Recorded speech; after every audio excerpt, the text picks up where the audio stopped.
Becoming the first doctor in my family left me £85,000 in debt when I left medical school. A large part of how I repaid that £85,000 debt and got myself into the position today where I'm now debt-free and working towards financial freedom was because of books. I listened and read to loads of books because although medical school taught me loads about becoming a doctor, as you would expect, it taught me absolutely nothing about how to manage my finances. And today, I'm going to go through my top 3 books for those just looking to get started, for those looking to get into investing, and the final book is just for anyone. If you've never read a personal finance book before, the last book is a great place for you to start. If you're new to the channel and you like what we're doing, don't forget to hit like and subscribe. And in the comments, I love getting recommendations for new books, so drop them in the comments. So, the top 3 books that you should seriously think about reading. In number 1 position for everybody who's just looking to get started is The Millionaire Next Door by Thomas Stanley. This book was originally published in 1996 and it's written for an American audience, and it also has some slightly uncomfortable gender stereotypes in it. All of the millionaires are men, and also something that particularly annoyed me was the emphasis on the traditional nuclear family, mum and dad. But we all have chips on our shoulder, right? Despite that, there are some incredibly valuable lessons in this book for everybody, and I want to go through them with you today. So what Thomas Stanley did was survey millionaires in America to look for common habits and traits to see what made them millionaires. And what he found, in short, is that the millionaires are not who you think they are. They're not who society leads us to believe are millionaires. They're not driving around with diamonds on every part of their body. They're not driving around in Lamborghinis. And he identified 7 key characteristics which kind of run through the whole book. Okay, so the first one is that millionaires live below their means, something that we bang on about all the time, but essentially they spend less than they earn. And to work out how well you were doing relative to your income, Thomas worked out a score. He called this a prodigious accumulator of wealth, or PAW, or an under accumulator of wealth, or UAW. And basically just saying, relative to your salary, how much wealth did you have? Were you a prodigious accumulator, PAW, or under accumulator? If you're a doctor, you gotta read chapter 4 because it outlines the finances of 2 American doctors, Dr. North, who is a under accumulator of wealth, and Dr. South, who is a prodigious accumulator of wealth. It's something that every doctor needs to read. Just try not to cry when you see that an American doctor's salary in 1998 was at least triple a NHS consultant's salary today. We're not jealous at all as English doctors. Number 2 is that millionaires allocate their time and money efficiently in ways conducive to building wealth. Well, what does that mean? Essentially, it means millionaires budget. Yep, even millionaires need to budget. They have an emergency fund. Yep, even millionaires need an emergency fund. And they invest their money to build their wealth. The third trait that Stanley identified was that they believe financial independence is more important than displaying high social status. So, for those not aware, financial independence means that you no longer need to work because your assets produce enough income to sustain you, okay? And if you're acting rich by buying things that you can't really afford, expensive cars on finances, massive houses, but you're not actually rich, you're never gonna get to financial independence. And if you love your job and you wanna keep working 100-hour weeks until you die, then you don't need to worry about financial independence. But for the rest of us, it is definitely relevant, and of course something that I said I'm working towards. Fourth thing, kind of interesting, is that their parents of millionaires did not provide what Thomas Stanley calls economic outpatient care. An affluent parent gives money to an affluent child. If you do that, your children will become underachievers as well. This was definitely not a problem for me when I was growing up, but now I'm thinking, how do I manage this with my own children? And check out our YouTube video on how to teach your kids about money, because I think there's some valuable lessons on that. But that was quite interesting to me, that when the people that became millionaires, they had not really much help from their parents, which is kind of good for those of us that didn't get much help. Another point related to children is that they're children of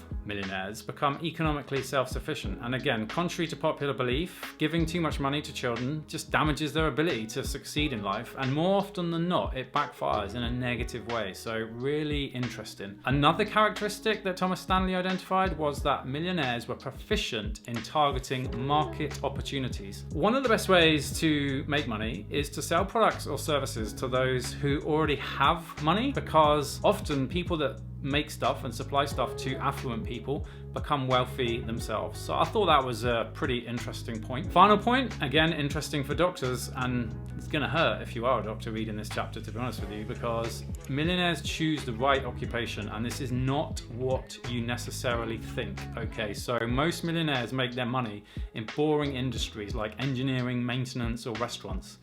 And interestingly, self-employed people are 4 times more likely to be millionaires than those who work for others. But those self-employed people have often taken a lot of punches and a rough road to reach that point. So again, I thought that was really interesting. So The Millionaire Next Door, written a long time ago, it's got some very uncomfortable stereotypes of the time, but there's some absolutely key lessons in there for everyone who's just getting started with their finances. Okay, next book, Smarter Investing by Tim Hale. Now, I don't see hardly anyone talking about this book. I don't see hardly anyone recommending this book. And I think I know why. It's pretty heavy going. It's largely evidence-based, very well referenced. It's not particularly entertaining, but if you are looking to get started in investing, it's a great place to start. And you might be thinking, oh, well, I could just read J.L. Collins' The Simple Path to Wealth, which is a great book, but essentially just repeats buy a low-cost index fund many, many times, and is a good book. But I found a little bit simple, whereas Tim Hale's Smarter Investing breaks it down, and you can understand exactly why buying a low-cost, well-diversified index tracker held in a tax-efficient account such as an ISA is potentially a great solution, not advice. So if you want to understand the why, then this is a book for you, okay? And chapter 2 really sets out that whole book, okay? So he's got some great tips in there, okay? So tip number 1, investing is a get-rich-slow process, okay?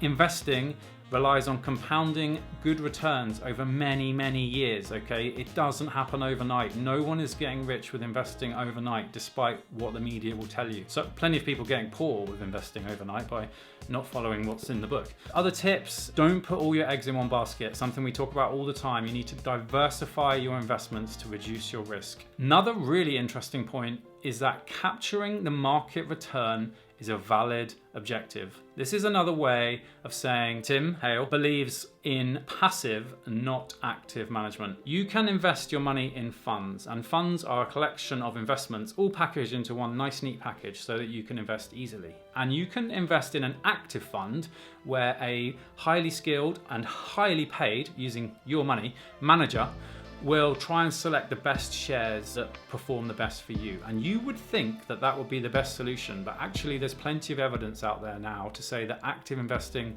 probably is not the best solution. And the opposite to active is passive investing, where you simply buy an index. So you might buy a passive tracker that tracks the S&P 500, and that will just track the index. It won't sell or buy any shares that aren't in the index. It won't try and predict the future, and it won't trade unnecessarily. And as I said, often passive strategy, just buying a low-cost, globally diversified tracker, works out the best. Another tip in this, just in the second chapter, it's an absolute belter of a chapter.